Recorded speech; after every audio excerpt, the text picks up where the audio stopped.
ನಾನು ನಿನ್ನೆ ದಿನ ಹಾಸನದಲ್ಲಿ ಹೇಳ್ತಾ ಇದ್ದೆ, ಯಾವ ರೀತಿ ರಾಜ್ಯದಲ್ಲಿ ಇವತ್ತು ವಾತಾವರಣ ನಿರ್ಮಾಣ ಆಗಿದೆ ಅಂತ ಹೇಳಿದ್ರೆ,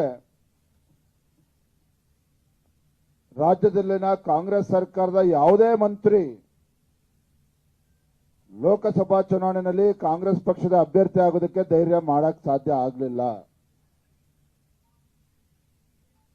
ಕಾರಣ ಅಂತ ಹೇಳಿದ್ರೆ ಮೋದಿಜಿ ಅವರ ಒಂದು ಜನಪ್ರಿಯತೆ. ಹಾಗಾಗಿ ಇಂಥ ಒಂದು ಶುಭ ಸಂದರ್ಭದಲ್ಲಿ ರಾಜ್ಯದ ಅಧ್ಯಕ್ಷನಾಗಿ ನಾನು ತುಂಬಾ ಸಂತೋಷದಿಂದ ಭಾರತೀಯ ಜನತಾ ಪಾರ್ಟಿಗೆ ಮಂಡ್ಯ ಲೋಕಸಭಾ ಕ್ಷೇತ್ರದ ಜನಪ್ರಿಯ ಸಂಸದೆ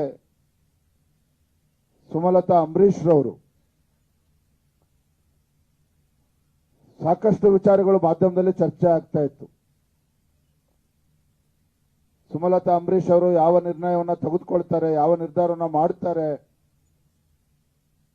ಸ್ವತಂತ್ರವಾಗಿ ಚುನಾವಣೆಯಲ್ಲಿ ಸ್ಪರ್ಧೆ ಮಾಡ್ತಾರ,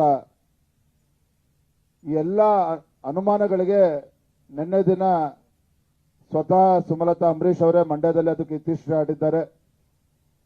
ದೇಶದ ಒಂದು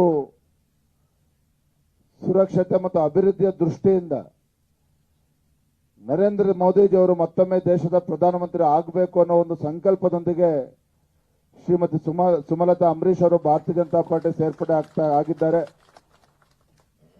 ಅವರಿಗೆ ನಾನು ರಾಜ್ಯದ ಅಧ್ಯಕ್ಷನಾಗಿ ಹೃತ್ಪೂರ್ವಕವಾಗಿ ನಾನು ಅವರಿಗೆ ಸ್ವಾಗತವನ್ನು ಕೋರ್ತಾ ಇದ್ದೇನೆ. ಮಂಡ್ಯ ಜಿಲ್ಲೆನಲ್ಲಿ ಅವರದೇ ಆದಂತ ಒಂದು ಪ್ರಭಾವ, ಒಂದು ಕಡೆ ದಿವಂಗತ ಅಂಬರೀಶ್ ಅವರ ಬಗ್ಗೆ ಇರತಕ್ಕಂಥ ಒಂದು ಜನಪ್ರಿಯತೆ, ಜೊತೆಗೆ ಅವರು ಸಂಸದರಾಗಿ ಮಾಡಿರ್ತಕ್ಕಂಥ ಒಂದು ಅಭಿವೃದ್ಧಿ ಕೆಲಸ ಕಾರ್ಯಗಳು,